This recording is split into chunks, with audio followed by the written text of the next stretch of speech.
We all one step away from being dishonorable. You have to coach yourself and remind yourself and reflect every day, every week to be honorable. There's this insidious lie that if we admit our mistakes, people will think less of us. And it turns out that again and again, when we do that, Right. they actually think better of us.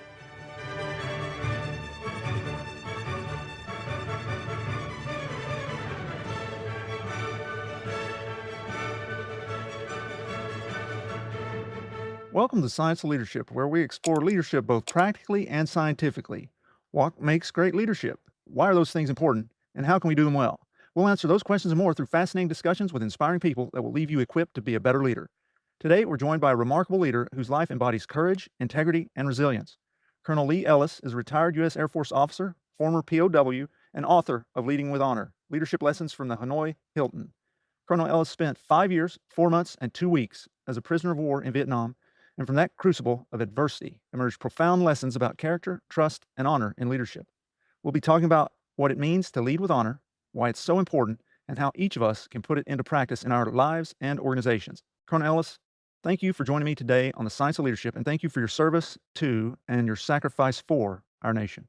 Thank you, Tom, and it's great to be here, and you're doing great work. And I know that you're passionate about this, and I am too. So we're going to have a good time. Yeah, I think so. Well, Lee, if I can call you Lee, Yes, um, sir. your book, Leading with Honor, which I just finished reading this past weekend, really has impacted leaders in the military, business, and beyond. So I'd like to start with setting the foundation for this conversation. So honor can seem like an ethereal or amorphous kind of concept, I think. And so when you talk about honor, how do you define it? Well, I have an honor code. We had the code of conduct, 6 articles in the POW camp, and that really inspired us to stay honorable, to support our country, our teammates, and resist the enemy. And so, about 15 years ago, I came up with an honor code, and it's 7 articles. The first one is tell the truth and treat others with dignity and respect. Keep your word and your commitments. Be ethical, act responsibly, do your duty and be accountable. Be courageous and live your values. And those 7 articles, we've after about 4 or 5 years, we put courage in the middle because there are lots of people that want to or committed to being honorable, but without courage, they can't sustain it. Yeah, and I would say, I'm guessing to a large degree you would mean moral courage, right? With that. Is that right? I've never called it moral courage, but courage is to be willing to accomplish honor by taking pain and punishment if you have to. That's what we did in the POW camp. We're a bunch of old fighter pilots. Now we're outliving our peers, but we were young fighter pilots. I was the youngest guy in the camps, in my camp for a while, but there were two guys younger in other camps, but there were 5 to 8 year POWs. And so I had great leaders, and they were very courageous, and they would resist and take torture and suffer and bounce back, finally give in, give as little as possible, and bounce back and resist again. And they were real role models for us. And I wanted to be like them. Sure. Yeah. And I think courage is that we moved courage to the center of this circle here about 8 years ago. And I didn't have one by printed out in front of me this morning, and so I just grabbed that one. But courage is in the middle because it's going to take courage to endure and to coach yourself to be honest and to be ethical and to keep your values, you know? Yeah. That's good. I think that as I've thought about honor, it's that, the things that you described kind of hit on a number of the virtues of what we would call character, right? Character is this amalgam of these virtues. It's really about character and strong values, for individual, for the strong values, to live up to their values. Yeah. Yeah. And honor, in a sense, I think, is this, at least as I've thought about it and looked at it, is this idea of you have lived with character in such a way, and you hit on this, that other people hold that in high regard. They want to be like you in that way. So we talk about honor cultures, right? And so Southeast Asia, Japan is a tremendously significant example of an honor culture. and the samurai and so forth, and so it was that they lived in such a way that people honored them, and so that's this. Would you say that's a correct sort of interpretation? Well, I haven't thought about that before, but yes, I think, there were kamikaze pilots from Japan in World War II, and they were committed to go die, just take off that airplane and go crash it into a ship. They were took off when they knew they were going to die, and I think that was because of their honor that they were committed to Yeah. in their culture. We're different in our culture. We have different honors. I think it's so important today. I've written a couple of 3 blogs this summer on honor because and it's so important in our culture to hold people accountable, for people to be responsible and to be held accountable. And a lot of young people are not coming up that way these days because their parents don't hold them responsible and teach them to be responsible. One of my daughters has taught school and taught in the first, second, third, fourth, fifth grade in the elementary school. And when she holds somebody accountable, somebody sits down in her desk and she tells them not to, and they come back and sit down again, she holds them accountable. And the next day, their parents came in and almost cussed her out for being so mean to my kid. A lot of parents are not teaching their kids to be responsible and to be accountable and to live with honor. That's an honorable thing. Yeah, and I think that so much more. I try to keep the podcast apolitical, but Yeah. in our society right now, we've got plenty of people who are in high places who are not responsible and accountable to their roles, Yes. and Yeah. that it's sort of like the inverse of honor, I think, right? Where Yes. Now, I wrote another book in a few years later, Engage with Honor, and the first chapter of this book is building a culture of a courageous accountability because people kept talking to me. It's like, why don't you write a book about accountability? Accountability. And so I did. And the first chapter in that book is about people who are not being responsible and not being honorable. And I mentioned there were more than 5 or 6 governors in jail of states and more than 50 mayors in jail. And yeah, it's just going on all the time in corporate culture, in the Washington, D.C. area, and people yeah, who've been involved in the government work for years and years. In my hometown here in Gainesville, Georgia, there were 2 people who were wonderful, nice people. I worked with one of them, and she was sent to jail for stealing 2 or $300,000 from this charity foundation, and she was doing that for her kids. And mm, another person who worked for the city of Gainesville was convicted of stealing money. And there was secretary. We told one friend he was going to one doctor, and he had 2 or 3 doctors in that they had an organization. And we said, "Well, your manager is stealing money." And he said, "No, no, no, no, no, no." Well, a year later, he said, "You were right." And these were good people that were stealing money. mhm, It's yeah, amazing. It yeah, tells you we all one step away from being dishonorable. You have to coach yourself and remind yourself and reflect and remind yourself every day, every week to be honorable. yeah. It's something we have to guard Yes. it, as though it's a very precious thing because it is. Thanks for establishing that cornerstone of the conversation, what honor really looks like. In my interviewing of the 4-star generals and admirals, I've heard this consistently, this refrain of especially accountability, responsibility, honor, and that character is the first or most essential, if you will, Yep. pillar of leadership. You can't buy trust. You have to earn it every day. Just as I was mentioning, it sounds like for you that principle was tested and strengthened in captivity. And so I'm wondering, you know, expanding on what it looks like to lead with honor. Do you have a story perhaps from Hanoi or Yeah. one of the camps where you can say this is what it looked like to lead with honor? Yes. Robbie Reisner was a Korean War ace, and he was the most famous fighter pilot in the Air Force. And he was captured 2 years and 2 months before I was. And so he had been there a long time. But he was a great resistor, and he would take torture. And he spent months in isolation. He spent 7.5 years as a POW and more than 4 years in solitary confinement. He was tortured many times. He would just break down when he was tortured and gave in. He would give something, but he wouldn't give much, and he didn't give what they wanted him to do, to make propaganda against the U.S. and to be anti-war and all that stuff and collaborate with the enemy. But he would give a little bit and then bounce back and bounce back again. And so he was a great representative of that, and he came up with 5 articles for us to do. Take torture up to the point of permanent physical, mental damage. Live by the code of conduct. Take torture up to the permanent physical or mental damage, and then go ahead and give in, give as little as possible, and bounce back. Stay united through communications. Pray every day. Go home proud. Return with honor. And that was it. And that was so important. There's a yin and a yang. And the yin is I'll put it on this side. The yin is your values and your strong commitments, your long-time commitments.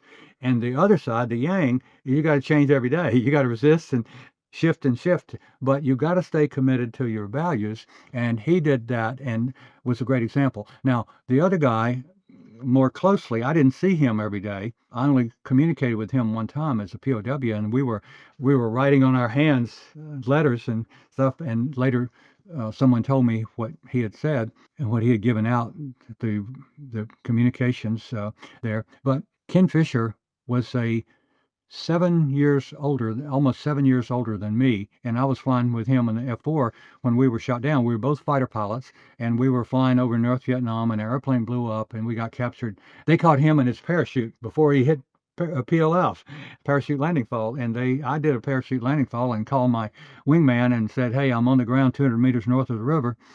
Start strafing, and I'm headed south." And I saw him about 6 or 7 years later, 2 years after I came home, and they said, "Well, we heard your call, but they were too close. We couldn't. We afraid we'd hit you." But Ken Fisher was a New York State wrestling champion in high school. He had wrestled at the University of Pennsylvania, and he was a tough guy and totally committed to being honorable and following the code of conduct, which is 6 articles that I mentioned, that of being faithful to your country. And he was a great example. And he took torture longer than I did, and he bounced back. But he was just a great leader and a great example. And I wanted to be like him. I just admired him and wanted to be like him. And that's a very important point, is if you are a courageous leader, everybody around you, most everybody, is going to think and be inspired by you and want to be like you, and they'll coach themselves.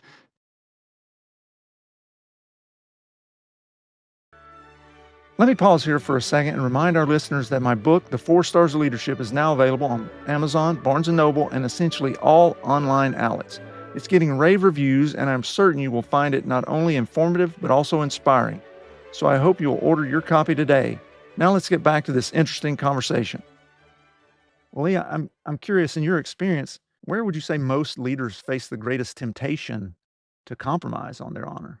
Well, in politics, they want to be accepted, and they may agree with somebody who says something that's different from them, and agree with them.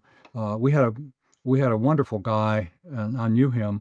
He was in the state legislature and in the state government when he was running for governor, and he just had done a great job, and he was a good person. But he, all of a sudden, when he was talking with the opposition party, brought him in and talked to him a little bit, and he agreed to something, and he went downhill after that because we found out about it. Sometimes it's money. Sometimes people just don't tell the truth because they don't want to expose themselves to having made a mistake. You know, when we were fighter pilots, after every flight in formation, we debriefed. And so if you were flying with a colonel and you're a lieutenant, and you got to just tell it like it is. And I've flown with generals, and we debriefed, and I said, "Well, you kind of drifted off there, didn't you?" And smile and say, and they will say, "Yes, I did." But you got to debrief, and you got to say what we did right and what we did wrong. And so in that debrief, we would always talk about what was successful, but we'd spend a lot more time on reviewing how we got out of position and we needed to correct back. Yeah. And that's what I talk a lot about as a pilot. The Thunderbirds and the Blue Angels, if they debrief after every practice mission and every performance. And so what they'll say, one the Thunderbird leader told me in the late '80s, he said, if we debrief, we rate them, okay, and very seldom are we in the 90s. We're in the 80s because we're not perfect, and Mhm. everybody looking on the ground is seeing them being perfect. But they debrief and critique and coach themselves to correct back more quickly. And that's what I do. If I am emotionally involved in something and I feel like I may not do the right thing, the character thing, the right thing, I'll sit down and talk to somebody that I trust and believe that sees the world a little bit differently from me and say, tell me what you think. And I'll explain it to them and they'll say, I don't think that's a good idea because this or that. And I'll think about it. And I always want to I'm committed to being honorable and living up to my character. Mhm. And I don't mind suffering. I've taken torture and lived in isolation for a little bit. But, the normal person who's never suffered torture to live up to code of conduct, they don't want to suffer. Most people don't want to suffer. But suffering is a part of life. And I want to encourage people to be willing to suffer uh, because be willing to suffer to live honorably, you know, and to talk to somebody, to have a team that's around you that you can, that will help you know what is honorable and what's dishonorable, and to help you stay determined and courageous.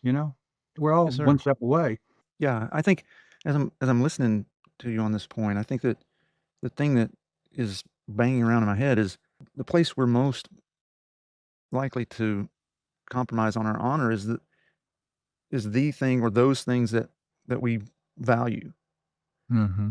You talked about the lady who was at the nonprofit who was embezzling money for her kids, right? I mean, I'm sure she valued her kids, and Simple. people and some people it's just they value money, and so they fall short on the money. Or some people it's fame, or it's the love of a woman, Yeah. or whatever it may be, right? Or it's an addiction to uh, uh, an alcohol, or whatever it may be. It seems like that's the place, and that gets to Sun admonition, "Know thy enemy and know thyself, and you should not fear the outcome in 100 battles," right? I mean, Right. and the hardest thing knowing our enemy is not that hard. We can study our enemy, but to know ourself, we have to be honest, Yes. and it's sort of like you were just saying with the Thunderbirds is we have to say, "No, we did not meet the standard there." It may look to everybody else like we met the Right. standard, Right. but integrity says, "We didn't meet the standard. How do we get better?" Yeah, I want to share a model with you. I'm going to draw it out here, but I developed a model a few years ago that insecure to secure, because when you're insecure, you've got doubts, fears, shame, guilt, anger, bitterness. That's the anchor of insecurity. Mhm. And so we all have that, and nobody's perfect. And so it's going to make you slide towards being more insecure. And so what we all have to do is to work to be more secure, to be more confident in ourselves, and if you're more confident and you believe in yourself, you can be humble and vulnerable. Okay? If you're not, you're either going to be proud, you're going to act with pride, false Mhm. pride, or insecurity and just kind of give in, or you're going to be proud and try to take over and deny and whatever that is. So we all have to coach ourselves to be more secure and slide over to being secure and to believe in ourselves. And what's going to happen to me if I do the honorable thing? You know, Yeah. it may be suffering for the short term, but in the end, the long term, it's going to be more rewarding. Yeah, I agree with you. I feel like currently in my professional life, that some of that's unfolding a little bit, some of what we're talking about. So, Lee, I wanted to ask, I mean, you've having read Leading with Honor and knowing, about those situations with, you know, POWs in Vietnam and so on, having read Admiral Stockdale's book, one of his books Yeah. and so forth. I mean, you've experienced these like the harshest conditions I think that people can experience and survive to a point of being unimaginable, I think, for most people. But thinking about leadership, not necessarily there, but I mean, in so many domains, and you've been in so many domains. But why is fundamentally, at face value, if you will, why is the concept of honor or moral integrity so essential? Why is it so important for great leadership? Well, leadership is based on trust. Real leadership is based on trust. And trust has got to be integrity and character and living up to your values. Now, in this book here, I mentioned that, and I have a model in it, and I have a bookmark that has the model on it. The left side is not covered in the book. There's a foundations over here, but in the middle is character, courage, and commitment. That's the foundation for everything that we're going to do in our lives. And character, we've talked about that. Courage and commitment. You got to be committed. And so those three things are going to anchor you and being the person that you want to be and being a person that people respect and believe in. And that will give you confidence. If people respect and believe in you, you got a lot of confidence. You'll build up, you'll become more secure uh, every day. So honor, you're talking about trust and people believing in you. There's a significant component of consistency or dependability, right? Like we know what we're getting, Yeah. which is one of the problems we're seeing in society right now. We don't know, but we know what we're getting, and that fosters trust, which then creates the relationship, and that allows us as leaders to influence those other folks to achieve the common goal that we're set out to Yeah. achieve. And Yeah. if you're a leader, you have to care about people, let them know you care. That's so important. So we got to connect with people and let people know that you care about them, inspire them if you're a leader. And also, you've got to have the mission and accomplish objectives. And you got to hold people accountable. So you got to do both of those. And I have a seesaw. It's a balance. And 40% of the population is wired for relationships, and 40% is wired for results.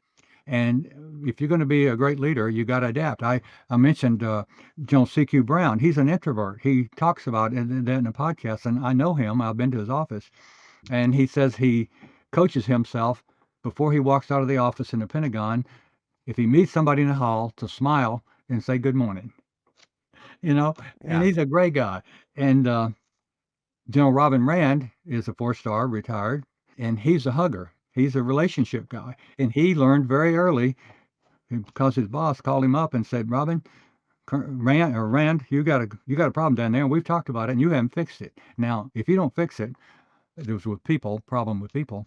I'm going to come down and fix it, and you're going to really regret it. You're going to be in big trouble, boy."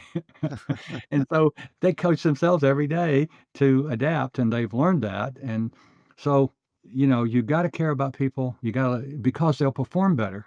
They'll be Mhm. happier if you let them know that you care about them. But you've also got to hold them responsible. I fired a guy who was a flight commander, and I really cared about him. I knew him, his wife, and him and his wife, and everything. But I had to relieve him because he had very strong guys in his flight, instructor pilots, and he was not holding them accountable. And I put a guy in there and who did, and they're still all united. They're retired military, retired airline pilots, and they're still. I get emails and messages from them all the time. They're still connected because that strong leader really built the team. But the other guy that I moved out, I told him, I said, I'm going to give you another job because I didn't know about personality wiring back then, but I saw that he was a nice guy, and I made him a staff officer, and he did great work for me as a staff officer. He just couldn't manage people. So you Yeah. got to be one and the other if you're going to be a leader. You got to coach yourself every day and reflect on the end of the day and say, what did I do well and what did I do wrong? Yeah. Well, for our listeners, this concept of leading with honor isn't just some form of moral feel good. It's supported by science. So, neuroscience tells us that people are wired to detect authenticity. When leaders are inconsistent, when their words and behaviors don't match, followers feel that sense of dissonance. And so, leading with honor restores coherence in what we're doing and builds the psychological safety and emotional trust that are essential to successful leadership and team performance. In a recent study in the journal Nature Human Behavior, Jen and colleagues studied honor, competition and cooperation among over 3,300 participants from 13 different societies across the world. And in that study, they found participants with higher personal values of honor were more likely to be cooperative with others, and team dynamics were improved.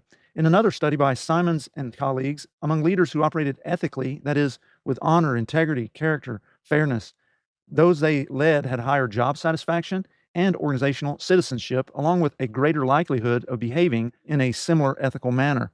So these studies show us that leading with honor helps build better and more successful organizational cultures. So again, not just some feel-good fluff, but really valuable for the sake of team performance and organizational success. Yes, I totally agree with that, because character, courage, and commitment is the centerpiece of that. And you've got to believe in yourself to do that consistently. The more you believe in yourself, doubts and fears, yes, but you believe in yourself and you correct back and you admit when you make a mistake, and you work hard to not do that. But everybody makes a mistake, gets off course, and you got to understand that, and consistently bounce back and admit Sure. when you make a mistake. You don't have to admit it to everybody. Sometimes you do, but you're going to have to admit something to yourself first, and to somebody maybe there at the time. And, I have had great leaders that told me, I made a mistake. I should have listened to you, or I should have done that. And I thought, you know, I really think highly of him or her, but that's a good thing. Yeah, I think that there's this insidious lie that if we admit our faults and failings, our mistakes, people will think less of us. And it turns out that again and again, when we do that, Right. they actually think better of us. I think it Yeah. was John F. Kennedy after the Bay of Pigs fiasco. Hmm. His poll numbers went up because he admitted that he had screwed up, and he Yeah. said, "The more I mess up, the more they like me." Right, and it was really more about he was honest enough to Yeah. say, "Hey, I've messed this up." Um, that then people said, "We can trust him. We believe in him because we know he's going to tell us the truth." Yeah. And so I think that's a really important point that you're making, Lee. With that, I was thinking you've done a great job of defining what it means to lead with honor and why it's so important. If a listener wants to begin today leading with honor, where would you recommend that they start? What kind of practical tips do you have for them? Well, I would say download the honor code and 7 articles, and use that to coach yourself every day. And I think, you can come up with your own honor code, that'd be fine. But start there, and be committed. Be committed to make a mistake and embarrass yourself, but to be honorable. Be honorable, and coach yourself back onto the right track of the honor code, or whatever your honor is. I think that's so important, and I coach myself to reflect. I don't do it often enough, but I do it a lot, and think about, what did I do this? What did I do here? And was that good or bad? Could I have done it better? Next time I will do it better. It was successful, and somebody helped me. It was successful because these people helped me here, and I need to go tell them how much I appreciate what they did. For our listeners, we'll put a link in the show notes and description, but you'll be able to find some of these resources as well as access to where you can find Lee's books at his website, leadingwithhonor.com, and then you'll see resources and so forth on his website there. But again, we'll link that in the description. As I've been thinking about this question of what are the practical things that people can do, there's some things that came to my mind, and I'll list them off, and I'd like to get your thoughts on them. But the first is clarify your values. What do you truly believe in?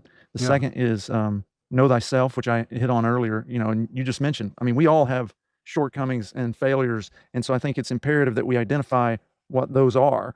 As I mentioned earlier, I think it's those things that we value the most that are the areas that present the greatest risk for us when it comes to honor. The third thing is do what's right. I don't know that we need to explain what that means. And then the fourth thing, which you've hit on multiple times, be responsible and accountable. Leading with honor isn't about perfection. It's about saying, "Hey, I messed up here." It's a process of progressing with integrity and character. And so, anyway, those things: clarify your values, know yourself, do what's right, be responsible and accountable. Any thoughts on those, Lee? Our leaders in the POW camps, when they were tortured and they gave in eventually, if they were being severely tortured, being beaten, and the their hands, they used the ropes, a pretzel, the hands, ankle, their wrists were tied together, and they would tie a rope around their just above their elbow and really tight. Okay, and then they would stand on their other elbow and cinch it up until the elbows touched. Now, you can't make your elbows touch behind your back. And so that tore out up in here. And a lot of the POWs who were tortured with the pretzel still have scars on their arms where the ropes were so tight. And so finally they gave in and they gave something. And they felt, I cried the first time I was tortured, and I filled out a 3-page biography. And the only thing I had accurate, everything was a lie except my father's first and last name, because I wanted someday to write a letter home. I did 2 years later, and I got a letter 2.5 years later, a 6-line letter. But they left me tied up in leg irons and in handcuffs and blindfolded in the torture room after I had filled it out, 3-page biography. And as I said, I lied about everything, but I cried like a baby. I was so ashamed that I had not been strong enough to resist and resist longer. And then I get back to my cell, 6.5 by 7 foot cell, with 3 other guys, and one guy is returned early. He was there 2 or 3 hours before me, and then Captain Fisher, who I mentioned earlier, was so courageous and so strong. He came back 3 or 4 hours after I did, and he said, I gave in, and I didn't put anything true on the 3-page biography, but we did what we best we could, and gave them as little as possible, and now we got to bounce back. Well, thanks for sharing that, Lee. I mean, again, I know these things are incomprehensible for most of us and difficult to go over for those who've experienced them. And I appreciate your sharing that with me and with our listeners.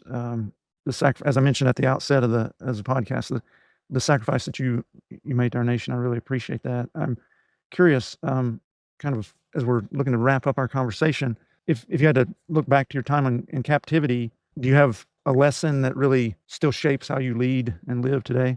You just have to believe in yourself and know that you're not perfect. Get help from others and believe in the other people, and know that what their strengths are. They have some strengths that are stronger than yours. Okay. They have some talents. They're stronger than yours. And they sometimes see insights that you don't see. And so you have to be willing to listen. And to do that, you have to be secure. And the more secure you can be, the better you're going to be.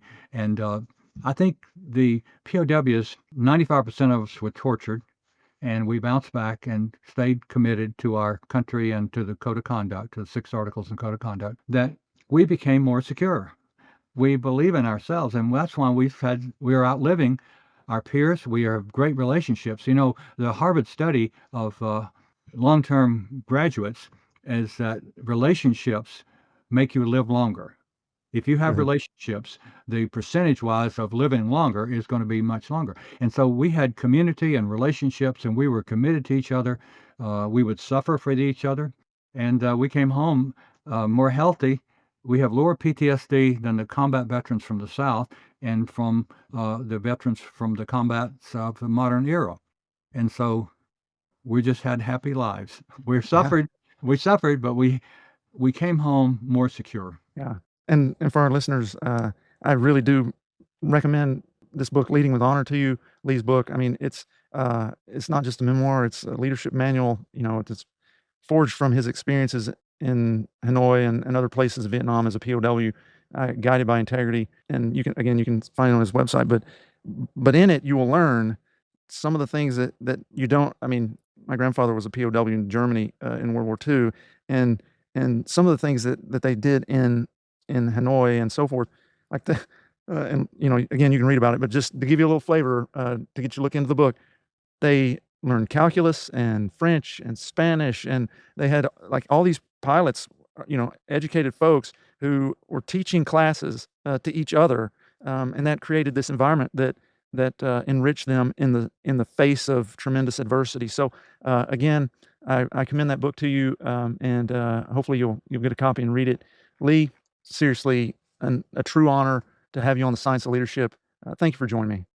Thank you so much, Tom. We had Tom Collins, POW, I roomed with for 2 or 3 years. So I remember your name, and you've done a great job today, and I thank you so much for what you're doing. Thank you, sir. Thank you for joining us on this episode of The Science of Leadership. We hope today's discussion has inspired you and given you valuable insights to help you become a better leader. Remember, leadership is about helping those we lead do great things. It's a journey of continual growth and learning. When we embrace that journey with curiosity, courage, and humility, we can confront challenges, overcome barriers, and foster environments where everyone can succeed. If you enjoyed today's episode, be sure to follow or subscribe, leave a comment, and share it with others who are passionate about leadership. Until next week, keep leading with character, competence, caring, and communication. This is Tom Collins. Let's keep growing.